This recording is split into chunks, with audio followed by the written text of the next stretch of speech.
Bismillahirrahmanirrahim. Assalamu alaikum dear students. Today's my lecture is about two features of organic compound. Last lecture में हमने introduction के साथ deal किया था that what is organic compounds. Organic compounds क्या होते हैं, हमने ये डिस्कस किया था कौन सी थ्योरीज अप्लाई की गई, कौन सी थ्योरी रिजेक्ट की गई, हमने इसके बारे में डिस्कस किया था और इसकी डेफिनेशन को स्टडी किया था. Now we will further more study about features of organic compounds. Feature का क्या मतलब होता है कि करेक्टरिस्टिक्स, किसी भी चीज़ की खसूसियात. So the word means to say feature of. So feature of organic compounds mean to say characteristics of organic compounds के इनकी क्या खसूसियात हैं, क्या ये किस फॉर्म में एग्जिस्ट करते हैं, इनकी सोलिबिलिटी क्या है कि ये किस में सोलिबल हैं, किस में इनसोलिबल हैं, या इसमें ये हो सकता है कि आइसोमेरिज्म के फिनोमिना को डिस्कस करेंगे कि आइसोमेरिज्म क्या होता है, या हम ये डिस्कस करेंगे कि इसका रेट ऑफ रिएक्शन क्या है, what is the rate reaction of organic compounds. Like अब हम डिस्कस करेंगे फीचर ऑफ ऑर्गेनिक कंपाउंड्स को. First one is peculiar nature of carbon. Why carbon has a different nature. Peculiar का मतलब होता है डिफरेंट, कि कार्बन सबसे डिफरेंट क्यों है. इसकी मेनली फर्स्ट रीज़न ये है कि कार्बन जो है हमारे पास मेन कंपाउंड है किसी भी ऑर्गेनिक कंपाउंड का. ये इसकी फर्स्ट रीज़न है. अनदर रीज़न, इसकी जो मेन रीज़न है वो ये भी हो सकती है कि it has a unique property of linking with other carbon atoms to form a long chain of ring. Like इसकी अनदर रीज़न ये है कि जो हमारे पास कार्बन कंपाउंड है ना, उसकी इतनी कैपेसिटी होती है कि ये किसी भी दूसरे कंपाउंड के साथ लिंक करके एक लॉन्ग चेन या रिंग के स्ट्रक्चर में एग्जिस्ट कर सकता है. सो कार्बन की सेल्फ लिंकिंग प्रॉपर्टी को हम कैटिनेशन कहते हैं. कैटिनेशन मीन्स टू से अ long chain of carbon atom. Like हमने मैट्रिक में स्टडी, जो हमारे पास कार्बन कंपाउंड है उसकी वैलेंसी 4 है. Like it has a capacity to attach 4 atoms और 4 कंपाउंड्स विद इट. रेदर हमारे पास कंपाउंड्स में हाइड्रोजन आ जाए, अगर कार्बन के साथ हाइड्रोजन लग जाता है that it becomes methane.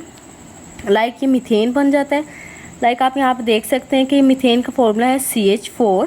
Like 1 carbon atom attach with 4 hydrogens. ये हमारे पास मीथेन है. ये इसकी सेल्फ लिंकिंग प्रॉपर्टी है that it can combine with another atoms like hydrogen atoms. Like ethane का हमारे पास फॉर्मूला है CH2H5. Like 5 hydrogen along with 2 carbon atom. यानी कि इतनी सेल्फ लिंकिंग प्रॉपर्टी है कि another compound of a carbon can also combine with 1 carbon atom to form a complex compound. जाहिर बात है जब एक चीज़ है इतनी ज़्यादा होती जाएगी तो जाहिर बात है कि जब एक चीज़ है वो इतनी ज़्यादा कॉम्प्लेक्स होती जाएगी तो it will not remain simple. वो सिंपल नहीं रहेगी. हम इसे सिंपल कंपाउंड नहीं कहेंगे, हम इसे कॉम्प्लेक्स कहेंगे. कि जो ऑर्गेनिक कंपाउंड से they form a complex structure. Complexity भी एक इसकी अनदर फीचर है. यानी कि फर्स्ट फीचर तो हम पेक्युलर नेचर ऑफ कार्बन को स्टडी कर रहे हैं कि कार्बन की इतनी डिफरेंट नेचर क्यों है. एक तो कार्बन की डिफरेंट नेचर इसकी सेल्फ लिंकिंग प्रॉपर्टी के बिहाव पे होगी ना, कि it can form a long chain. एक ये रीज़न होगी. अनदर हम इसकी हमारे पास डिफरेंट नेचर इसकी बॉन्डिंग की वजह से भी आ सकती है कि कार्बन की बॉन्डिंग. लाइक मैं अभी आपको एक्सप्लेन कर रही थी मीथेन एंड इथेन के बारे में. सो लाइक आपको एक्सप्लेन हो जाएगा इसमें कि carbon also forms stable single and multiple bond with other atoms like oxygen, nitrogen and sulfur. अब इसको यूँ एक्सप्लेन किया जा सकता है कि जो कार्बन है हमारे पास, और ये भी बात कि कार्बन एक स्टेबल कंपाउंड है. इसकी स्टेबिलिटी इसलिए आती है कि it has 4 valency and it has a tendency to form a long chain. So ये कार्बन इस वजह से स्टेबल है हमारे पास.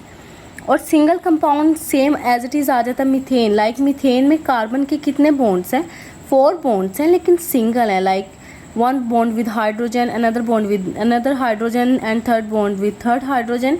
Like it forms a single bond.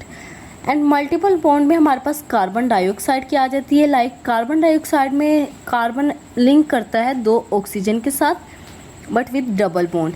ये इसके मल्टीपल बॉन्ड्स आ जाते हैं. और फिर अगर हम ऑक्सीजन, नाइट्रोजन, ऑक्सीजन में भी डबल बॉन्ड एग्जिस्ट करता है. सो कार्बन एग्जिस्ट करता है डबल बॉन्ड के साथ. सो it forms multiple bond. Like और सल्फ़र में हमारे पास SO2 के हम एग्जांपल ले लेते हैं. Sulphur dioxide. सल्फ़र डाइऑक्साइड क्या होता है कि सल्फ़र डाइऑक्साइड में भी 2 ऑक्सीजन एटम होते हैं बट वो डबल बॉन्डेड होते हैं. लाइक दिस कि डबल बॉन्ड, यहाँ पे भी डबल बॉन्ड है, यहाँ पे भी डबल बॉन्ड है. हमारे पास ये हाई लेवल पे आ जाता है, लेकिन ये थोड़ा सा इसका इन्फॉर्मेशन ये हमें तो पता है ना. लाइक कार्बन की वैलेंसी है 4, सो ऑक्सीजन की वैलेंसी है 2, so therefore it forms a double bond. Double bond oxygen की वैलेंसी को सेटिस्फाई करने के लिए and this double bond also to satisfy the valency of oxygen. So हमारे पास सल्फ़र की वैलेंसी होती है 6, लेकिन इसने 4 बॉन्ड्स बनाए हुए हैं। Another bonds are in the form lone pair like this. So हम ये कह सकते हैं कि जो कार्बन की डिफरेंट नेचर है वो उसकी हमारे पास सेल्फ लिंकिंग प्रॉपर्टी की वजह से भी हो सकती है, और उसकी दूसरी हमारे पास रीज़न इसकी बॉन्डिंग की वजह से भी हो सकती है। Like carbon dioxide, like sulphur dioxide, like sulphuric acid, they are different example for multiple bond, कि मल्टीपल बॉन्ड में इसकी लिंकिंग कैसे होती है। Another example is about to single bond, कि सिंगल बॉन्ड में हमारे पास मीथेन की एग्जाम्पल आ जाती है, इथेन की भी आ सकती है, बिकॉज उसमें कार्बन एक ही बॉन्ड हमारे पास बनाता है अनदर एटम के साथ, सो it forms a single bond. अगर हमारे पास डबल में बना रहे हैं, ट्रिपल में बना रहे हैं, तो it is a multiple bond. और आगे ये भी कहा जाता है कि कार्बन की नेचर इसलिए भी डिफरेंट है क्योंकि उसकी शेप डिफरेंट है, यानी कि डायमंड अगर देखा जाए वो भी एक कार्बन का डेरिवेटिव है, कार्बन से डायमंड बनता है, मेन उसमें कंपोनेंट भी कार्बन है, लेकिन वो उसका स्ट्रक्चर डिफरेंट है और उसकी शेप भी डिफरेंट है और उसका साइज़ भी डिफरेंट है एज़ कम्पेयर टू हम दूसरी चीज़ों को देखें। बहुत सी चीज़ों में कार्बन एग्जिस्ट होता है, हमारे पास शुगर है उसमें भी कार्बन है, लेकिन उसका स्ट्रक्चर डिफरेंट है, उसका साइज़ भी डिफरेंट है। सो देयरफॉर कार्बन को हम different shape, size and structure में भी करेक्टराइज कर सकते हैं। Non ionic character of organic compound, this is an another feature of organic compound. ये ऑर्गेनिक कंपाउंड के एक अनदर फीचर है। Like organic compounds are non-ionic in character. Like organic compounds are non-ionic in character.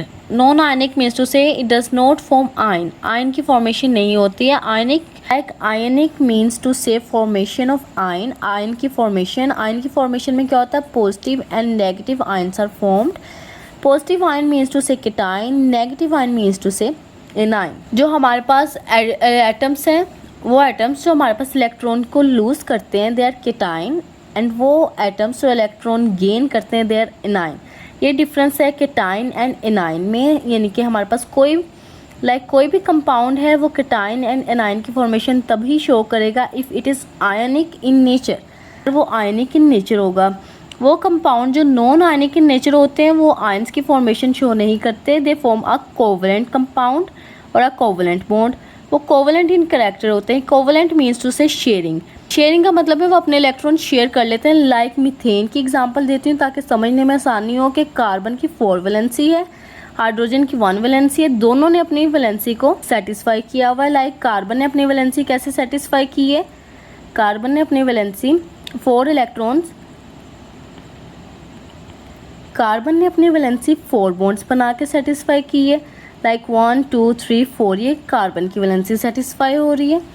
और hydrogen की valency होती है 1। ये hydrogen की वैलेंसी सेटिस्फाई किस तरह हो रही है कि जो ये एक हाइड्रोजन है इसने एक बॉन्ड बनाया हुआ है, ये जो दूसरा हाइड्रोजन है इसने भी एक ही बॉन्ड बनाया हुआ है, ये तीसरा हाइड्रोजन है इसने एक, और ये जो 4th हाइड्रोजन है इसने एक। ये चारों हाइड्रोजन एक दूसरे से डिफरेंट है, ये आपस में इंटरकनेक्टेड नहीं है, ये आपस में जुड़े नहीं हैं। कार्बन इनके साथ जुड़ के 4 बॉन्ड्स बना रहा है अपनी वैलेंसी सेटिस्फाई करने के लिए, और जो हाइड्रोजन है वो कार्बन के साथ इंटरकनेक्टेड नहीं है, ये अकेले अकेले। लाइक हाइड्रोजन की valency 1, so it forms a covalent bond. ये जो हमारे पास कार्बन और हाइड्रोजन के दरमियान का बॉन्ड होता है ये हमेशा से कोवलेंट बॉन्ड कहलाता है। Like sharing of a bond. Non ionic in nature, इसी वजह से नॉन आयनिक इन नेचर होते हैं क्योंकि ये हमारे पास हमेशा शेयरिंग में आते हैं, ये ना आयन फॉर्म करते हैं। कभी भी आप कार्बन के ऊपर नेगेटिव चार्ज नहीं देखेंगे और कभी भी पॉजिटिव चार्ज नहीं देखेंगे। कार्बन हमेशा शेयरिंग करके इलेक्ट्रॉन्स अपने आधे इलेक्ट्रॉन्स अपने देता है और आधे इलेक्ट्रॉन गेन करता है, so it forms a mutual sharing. So carbon is non ionic in nature. Therefore as carbon is the main compound of organic compounds, so therefore it is non-ionic in nature, and as same how like organic compounds are also non-ionic in nature. और next one is similarity in behavior. ने millions of organic compounds को study किया, they form a homologous series. हमारे पास homologous series क्या होती है? alkane, alkyne and alkene. like जो हमारे पास अल्केन का कार्बन और हाइड्रोजन का कंपाउंड होता है सिंगल बॉन्डेड कंपाउंड्स होते हैं। लाइक मीथेन की मैंने आपको एग्जांपल दी लाइक दिस, ये कार्बन है हाइड्रोजन है, दे आर सिंगली बॉन्डेड, सो ये अल्केन के ग्रुप में आते हैं। और वो कंपाउंड्स जो डबली बॉन्डेड होते हैं वो अल्कीन के ग्रुप में आते हैं। लास्ट टाइम मैंने आपको कार्बन डाइऑक्साइड और सल्फर डाइऑक्साइड की एग्जांपल दी, डबल बॉन्ड में आते हैं। And another example is about to alkyne, alkyne में ट्रिपल बॉन्ड आते हैं। ट्रिपल बॉन्ड वाले कंपाउंड्स को हम कहते हैं साइनाइड। कार्बन और नाइट्रोजन के दरमियान में ट्रिपल बॉन्ड है। टू से 3 बॉन्ड्स कंपाउंड को स्टडी करते हैं तो हमें पता है ये एल्केन ग्रुप में से एल्केन ही होगा। रीजन ये कि जो हमारे पास एल्केन ग्रुप होते हैं वही सिंगल बॉन्ड कंपाउंड्स होते हैं। और हम अगर किसी ट्रिपल बॉन्ड कंपाउंड को स्टडी कर रहे हैं हमें पता है कि ये एल्काइन है, क्योंकि एल्काइन ट्रिपल बॉन्डेड कंपाउंड्स होते हैं। और अगर हमें पता है कि हम किसी डबल बॉन्डेड कंपाउंड को स्टडी कर रहे हैं then they are alkene, because we know that कि जो एल्कीन के कंपाउंड्स हैं वो डबल बॉन्डेड होते हैं। सो हमारे सिमिलैरिटी इन बिहेवियर का मतलब ही ये है कि जो हमारे पास जो कोई भी ग्रुप है हम उसके बारे में पढ़ सकते हैं, उसके बारे में स्टडी कर सकते हैं जब हमें पता हो कि ये इस ग्रुप से एग्जिस्ट करता है। लाइक सिंगल बॉन्ड कंपाउंड होंगे तो पता चल जाएगा इस सारी सीरीज ही एल्केन की है। अगर डबल बॉन्डेड कंपाउंड होंगे तो हमें पता है कि सारी सीरीज ही एल्कीन की है। और अगर ट्रिपल बॉन्डेड कंपाउंड होंगे हमें पता है कि सारी सीरीज एल्काइन की। जो दूसरा पॉइंट हमारे पास आता है it is complexity of organic compound. Like मैंने पहले भी डिस्कस किया कि जो हमारे पास ऑर्गेनिक कंपाउंड्स होते हैं वो सिंपल नहीं होते हैं, वो कॉम्प्लेक्स होते हैं, उनका स्ट्रक्चर कॉम्प्लेक्स होता है। देयरफॉर उनका जो स्ट्रक्चर है वो भी कॉम्प्लेक्स होगा, लाइक वो सिंपल कंपाउंड्स नहीं होते। इसकी रीज़न ये है कि मैंने अभी आपको डिस्कस किया था कि जो कार्बन है उसकी सेल्फ लिंकिंग प्रॉपर्टी है, वो किसी भी कंपाउंड के साथ कंबाइन करके एक लॉन्ग चेन बना लेता है। इसकी सेल्फ लिंकिंग प्रॉपर्टी होने की वजह से ऑर्गेनिक कंपाउंड का जो स्ट्रक्चर होता है वो कॉम्प्लेक्स होता है। लाइक इसमें एग्जांपल है स्टार्च की। स्टार्च का जनरल फार्मूला है C6H10O5। इसमें ये N का मतलब ये कि ये जो हमारे पास इतना सा कंपाउंड है, ये जो फार्मूला है ना जनरल फार्मूला है, इसमें हम N की जगह 1000 भी लिख सकते हैं। सो ये इतने कॉम्प्लेक्स होते हैं कि ये फ्यू मोनोमर से लेकर 1000 तक डील कर सकते हैं। कॉम्प्लेक्स होते हैं, हमारे पास सिंपल कंपाउंड्स नहीं होते। Another point is about to isomerism. Isomerism वो फिनोमिना है जिसमें किसी भी ऑर्गेनिक कंपाउंड का जो मॉलिक्यूलर फार्मूला है वो सेम रहता है लेकिन उसका स्ट्रक्चरल फार्मूला डिफरेंट हो जाता है। लाइक मैंने एग्जाम्पल में ब्यूटेन लिखा है। ब्यूटेन में हमारे पास जो मॉलिक्यूलर फार्मूला होता है C4H10 होता है। लाइक इसमें 4 कार्बन होते हैं और 10 हाइड्रोजन होते हैं, ये इसका मॉलिक्यूलर फार्मूला है। नॉर्मल ब्यूटेन में ये होता है कि जो हमारे पास कार्बन की चेन है वो स्ट्रेट फॉरवर्ड जा रही होती है, like in a straight way. लेकिन ब्यूटेन में ये होता है कि जो हमारे पास स्ट्रेट चेन है वो ब्रांच चेन में कन्वर्ट हो जाती है, लाइक दिस। यहाँ पे जो कार्बन के कंपाउंड से स्ट्रेट फॉर्म में जा रहे हैं, लाइक बिल्कुल स्ट्रेट फॉर्म में, लेकिन यहाँ पे हमारे पास ब्रांच फॉर्म में जा रहे हैं। इसकी सिंपल सी एग्जांपल समझने के लिए, इसकी नॉलेज के लिए हम ये कह सकते हैं कि कोई भी ब्रांच का मतलब होता है किसी भी चीज़ की शाख निकलना। लाइक यहाँ पे 3 कार्बन है स्ट्रेट फॉर्म में जा रहे हैं, लेकिन जो 3rd कार्बन एटम है उसके साथ 4th carbon atom bended form में अटैच्ड है, ब्रांच्ड फॉर्म में अटैच है, इसे आइसोब्यूटेन कहते हैं। लाइक मॉलिक्यूलर फॉर्मूला इसका same, 4 carbon atom 4 carbon atom, 10 hydrogen atom 10 hydrogen atom. Molecular formula same है बट इनके स्ट्रक्चरल फॉर्मूले में डिफरेंस आया, जिसकी वजह से आइसोमरिज्म का फिनोमिना एग्जिस्ट करते हैं। मेनली हम इस चैप्टर के लास्ट में डिटेल में आइसोमरिज्म को स्टडी करेंगे because it is an long question, very important long question about organic compounds. So यहाँ पे एक सिंपल सा ओवरव्यू है कि हमारे पास आइसोमरिज्म का फिनोमिना क्या होता है या व्हाट इज आइसोमरिज्म। यहाँ पे आइसोमरिज्म का मतलब ही ये है कि same molecular formula but different structural formula. I hope so कि आइसोमरिज्म का कॉन्सेप्ट क्लियर हो गया होगा बिकॉज ये एक इंपॉर्टेंट लॉन्ग क्वेश्चन है जो पेपर में आ सकता है। It is very important long question. Next हम स्टडी करते हैं रेट ऑफ ऑर्गेनिक रिएक्शंस को। इसका मतलब कि हमारे पास जो ऑर्गेनिक कंपाउंड्स है उनका रेट ऑफ रिएक्शन क्या है, कि हमारे पास जो ऑर्गेनिक कंपाउंड है उनका रिएक्शन स्लो होता है कि उनका रिएक्शन फास्ट होता है। फास्ट रिएक्शन होता है उसमें जो हमारे रिएक्टेंट्स होते हैं वो डायरेक्टली कन्वर्ट हो जाते हैं प्रोडक्ट में, लेकिन जो स्लो रिएक्शन होता है उसमें जो हमारे रिएक्टेंट्स होते हैं वो बहुत टाइम लेते हैं प्रोडक्ट में कन्वर्ट होने के लिए, ये स्लो रिएक्शन होता है। इसकी रीज़न ये होती है कि जो हमारे पास वो वाले कंपाउंड्स जो बड़े हैं, जो वो वाले कंपाउंड्स जो कॉम्प्लेक्स है, जिनका स्ट्रक्चर कॉम्प्लेक्स है, बहुत से कंपाउंड्स उनके साथ जुड़े होते हैं, उनके रेट ऑफ रिएक्शन स्लो होता है। और वो वाले कंपाउंड्स जिनका रेट ऑफ रिएक्शन हमारे पास फास्ट होता है, उनके जो हमारे पास ऑर्गेनिक कंपाउंड्स के स्ट्रक्चर होते हैं, न्यूक्लियर स्ट्रक्चर जो है CH4 है, सिंपल स्ट्रक्चर है। लेकिन अगर हम यहाँ पे रेट ऑफ ऑर्गेनिक रिएक्शन में स्टार्च की एग्जांपल लेते हैं तो स्टार्च में क्या उसका लास्ट टाइम अभी हम पढ़ के आए पीछे C6H10O5, ये जनरल फार्मूला है स्टार्च का। ये एक बल्की ग्रुप है, इसके अंदर कंपाउंड्स ज़्यादा हैं, ये कॉम्प्लेक्स स्ट्रक्चर बना रहा है तो इसका रेट ऑफ रिएक्शन स्लो होगा। अभी मैंने स्लो के ऊपर ये लिखा पे है बल्कीनेस, तो बल्की कंपाउंड्स होंगे वो स्लो रिएक्शन देंगे, उसमें मॉलिक्यूलर नेचर और लार्ज मैसेज आ जाता है। और जो नॉन आयनिक की नेचर लाइक कोवलेंट बॉन्ड, वो कोवलेंटली बॉन्डेड होते हैं, एकेटाइन एंड एनाइन की फॉर्म में नहीं होते, लाइक स्टार्च और प्रोटीन। ये हमारे रेट ऑफ ऑर्गेनिक रिएक्शन का पॉइंट है, जो क्लियरली ये कंपाउंड्स जिनके रिएक्शन स्लो होते हैं वो बल्कि कंपाउंड्स होते हैं, कॉम्प्लेक्स कंपाउंड्स होते हैं, और वो कंपाउंड्स जिनके रिएक्शंस फास्ट होते हैं वो हमारे पास सिंपलर कंपाउंड्स होते हैं, लाइक सिंपली मीथेन और any other compound like carbon dioxide, like hydrogen. इसकी मिसाल हम इस तरह ले सकते हैं कि हमारे पास फास्ट रिएक्शन ग्लास है, उसमें अगर हम सॉल्ट डिज़ोल्व करते हैं, नमक को डिज़ोल्व करते हैं तो ये हल हो जाएगा। ये हमारे पास ऐसा कंपाउंड है जो फास्ट रिएक्शन देगा। और अगर हम इसकी जगह हम ऑयल देखें, ऑयल हमारे पास फैट्स और लिपिड्स में आता है, जो हमारे पास स्टार्च, प्रोटीन, कार्बोहाइड्रेट्स और लिपिड्स, ये सब ऑर्गेनिक कंपाउंड्स हैं।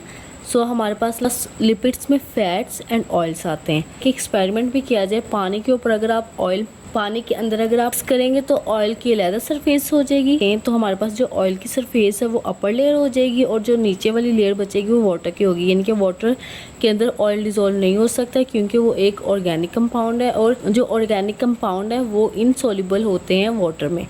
ये भी एक सॉल्युबिलिटी में आ जाता है और वो सॉल्युबल होते हैं बेंजीन, ईथर। यही इसकी जगह आप ऑयल को किसी भी ऐसे कंपाउंड में डिज़ोल्व करेंगे जो सॉल्युबल होता है, ऐसे डिज़ोल्व करेंगे जो कि सॉल्युबल होता है, तो वो ईजिली हल हो जाएगा। नेक्स्ट हमारा पॉइंट है सॉल्युबिलिटी। लाइक मैंने अभी डिस्कस किया कि जो हमारे पास ऑर्गेनिक कंपाउंड्स होते हैं वो वाटर में इनसॉल्युबल होते हैं, और वो बेंजीन, ईथर और any beverage industry like wine, ऐसे कंपाउंड्स जो कि हमारे पास ऑर्गेनिक कंपाउंड्स को डिज़ोल्व करते हैं, वो वाले कंपाउंड्स जो ऑर्गेनिक कंपाउंड्स को डिज़ोल्व करते हैं, या वो वाले सॉल्वेंट्स जो ऑर्गेनिक कंपाउंड्स को डिज़ोल्व करते हैं, उसमें वो जो हमारे पास ऑर्गेनिक कंपाउंड होता है वो सॉल्युबल होता है।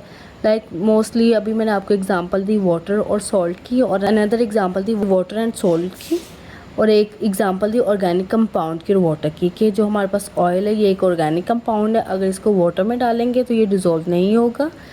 जो हमारे पास सॉल्ट है वो इनऑर्गेनिक कंपाउंड है, अगर हम उसको वाटर में डालेंगे तो वो डिज़ोल्व हो जाएगा।